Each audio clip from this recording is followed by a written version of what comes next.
Let me welcome you to the Smokebox. Windows up, couple in rotation. Hot boxed out about 3 or 4 faces. Welcome to another edition of the Smokebox. I'm Dr. Green Thumb for BREALTV, also known as Be Real. I have a king in this particular game of cannabis.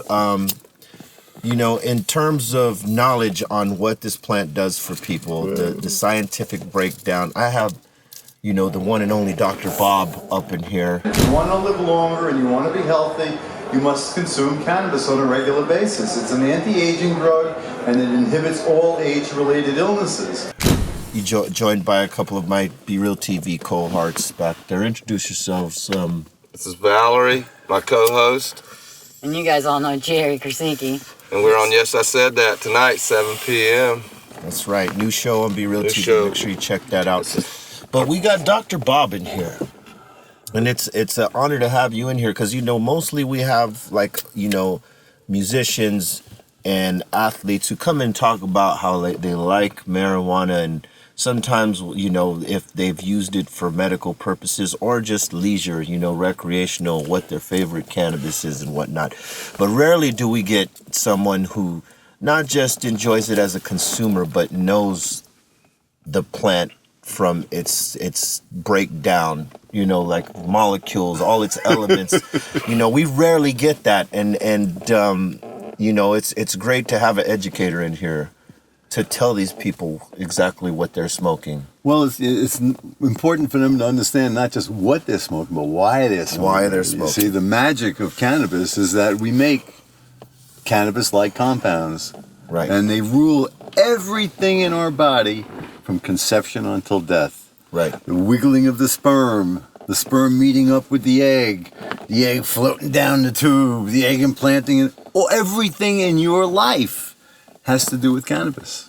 Yeah, there's always some sort of element that or a chemical that your body produces that's, that coincides with some of those elements in cannabis, correct? Well, the receptor in your brain that gets you high, right, was there because of how your body makes something that interacts with it, which gets you high. Because your body interacts with things differently. Well, some people make enough endocannabinoids and they're happy and healthy. Right. And because it regulates everything, you don't know how you're going to get screwed, right? Right. So some people have pain and they need more. Some people are depressed and they need more. Right. Some people are having trouble with their pregnancy. Cannabis can go either way. Right. Too much or too little is no good. Right. You need what you need, and that's the magic of it. You have to find out for yourself. Exactly. That's why people should actually go out there, if they're doing it in the medical aspect, right? Go out there and search what's going to actually be good for your needs as a medical user. If you're recreational, it's just basically trying to find out what you like to get high with. Yeah, but you know what? Everybody, whether they're just doing it to get high or not, is benefiting from it. True. Because it is an anti-aging drug. Yeah, whether they know it or not. Exactly. A lot of people don't know that they're getting the medical benefit that comes with smoking cannabis without even knowing it. Right. But also, as was told to us by someone the other day, it also has the ability to open us up to certain things. Like if you're taking more, if you're smoking cannabis and you're taking prescription drugs, that could open you up to possibly other conditions because it's opening up your system so much. There's a big difference between pharmaceutical drugs and cannabis. Yes, but yeah. But fundamentally, because you see, cannabis and the cannabinoids that you make, they come from living systems. Right. So they're being made and broken down as part of the flow of life. When you take chemicals that are not part of the flow of life, then you don't have the things that make them, and you don't have the breakdown pieces, and the whole situation isn't in harmony. It's a poison, and you need anti-venom, and if you don't have that, anti-venom. This is the anti-venom. No, I mean, in reality, it is an anti-aging drug. I've used it for 53 years now. I'm 69 years old. You do not look 69 years old. He doesn't. And I know why, because I understand the physics of life. That's crazy. my deal. That's a crazy thing you bring up, though, because, the ongoing conversation that people have is, what are the medical benefits? And we're seeing that now in these days and times because of the CBDs and because of the other things that it treats. But also it speaks to why certain stoners look so fucking much younger than stoners of old. I'm 53 happy. And the thing is, these days, I think that stoners break those old stereotypes where myths. Stoners are burnouts. They don't function. They're sofa. Nobody believed that other than the people who said it in the past anyway. Right, but now people are getting to see that this was actually a myth and a falsehood that got put out as propaganda. If you're a stoner, you're fucking lazy, you don't do shit, you don't give to society, you don't even function, right? But now you see people operating these businesses that are flourishing in the cannabis lane.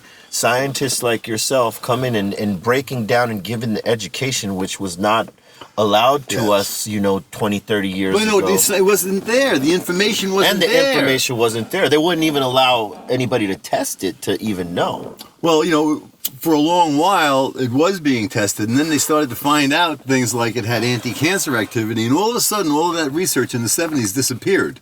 And it wasn't until they discovered that we had an endocannabinoid system that everything sparked up again. Yeah, and my belief on that is because there's more money in suppressing the problem than curing the problem. If you cure the problem, you're not getting money from that patient anymore. You lost them because they're cured.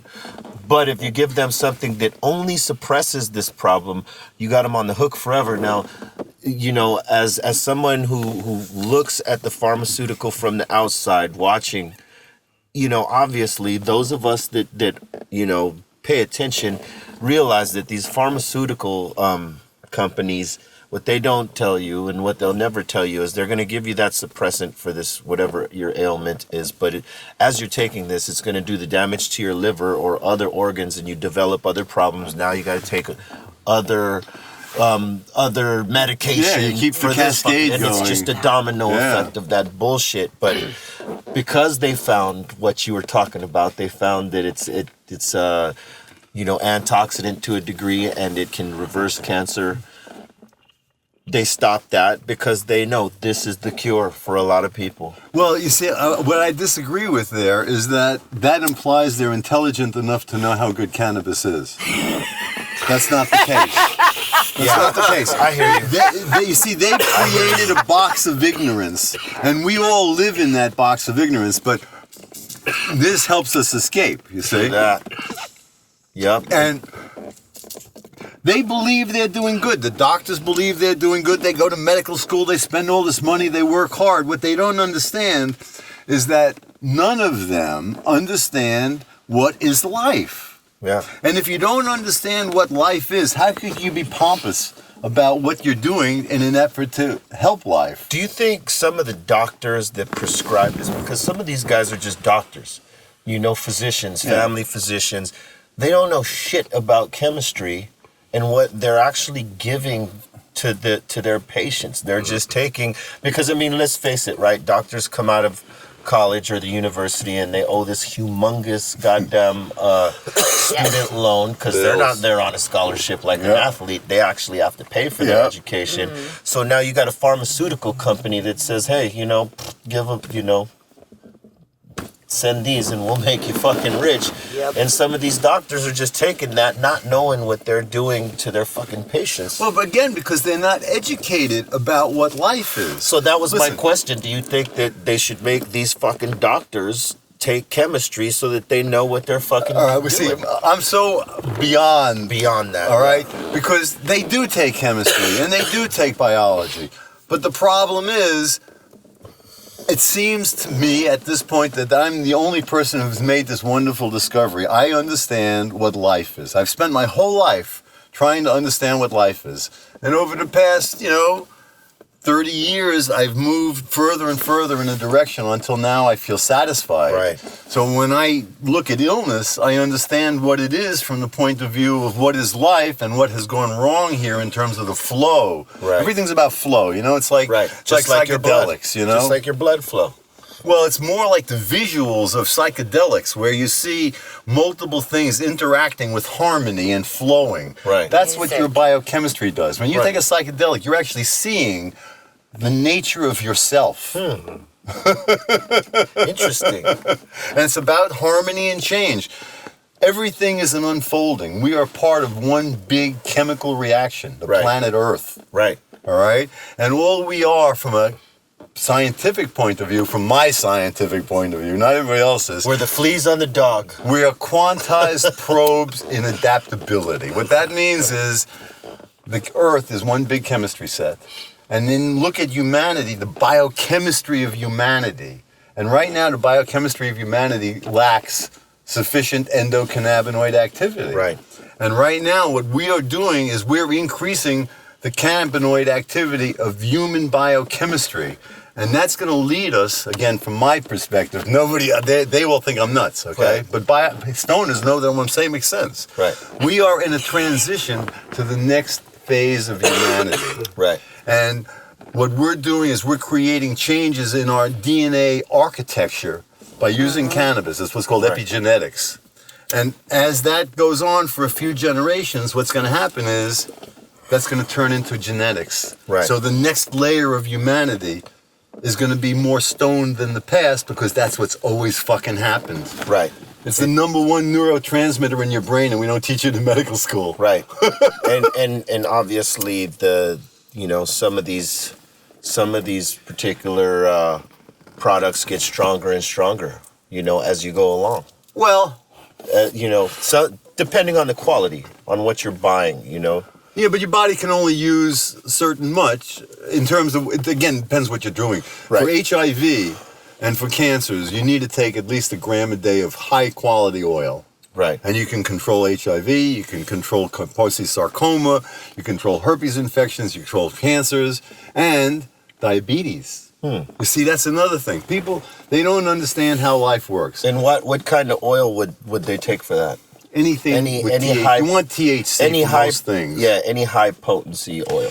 The only things you can get away without THC for, and that's not even always the case, is for some epilepsy and things like that, pain, to a degree. But you really need THC for most things. Yeah. Because otherwise you don't stimulate the CB1 and the CB2 receptors. Right. So you're saying it makes it more efficient if there is, like it without the THC and just the CBDs, it'll give you, It's health promoting. It's health promoting, but it doesn't give you the full effect without the psychoactive, which is the THC. You see, CB1 activity stimulates sugar burning as an energy source. CB2 stimulates fat burning. They're not the same. Right. Because sugar burning is pro-inflammatory and responsible for aging and age-related illnesses. Right. When you turn on fat burning, what your cells do is they recycle. They get rid of all their garbage and they repurify themselves because then you can go back to carbohydrates and safely do things. Right. Until you pollute yourself again. Right. It's the same as society. You see, it's an echo of society. Yeah. It's what I call a dynamic fractal. A dynamic fractal. You know what a fractal is? It's So- like every time you take it's a mathematical construct, and you blow it up and you see the same thing, and you blow it up and you see the same thing. Right. And you keep going deeper or bigger, either way, forever. And it's always the same patterns. Right. Well, what happens in biology is every time you blow in, the pattern changes, the algorithm changes, so you create something new. So each And then you go deeper again, you create something. That's what species are. everything is a different ripple. It's evolution. It's Yeah. always adapting to the environment and changing. And we now need more cannabis activity. Yeah, because there's more consumption happening right now. And that's what's changing the planet. This is the cannabis awakening. Isn't music mixing in there somehow too, Doctor? Pardon me? Bob, didn't you say something about how music and cannabis fit Well, into music. the whole? Yeah, because you can say again, what is life? Okay, we are flow-dependent structures. We are fed by information, which includes music, and we're fed by things that we consume: the air we breathe, the oxygen, and the food we eat. Those are the only two things that come into our collection of molecules. Yeah. And music gives us all of this diversity, and we tie it in with our emotions. So it's part of life. It's part of the flow, because as soon as there's no flow, there's no life. Right. And our governments want us to not be high. And we already know that if you knock out the gene that gets you high, mice die early and are unhealthy and unhappy. They sit like this, right? They shiver because they're so afraid because they don't make enough pot to even exist. Right. And they That's die true. young. That's This true. is what our government makes laws with this science. They're making laws to kill us. How can we tolerate that? Fuck can't. them.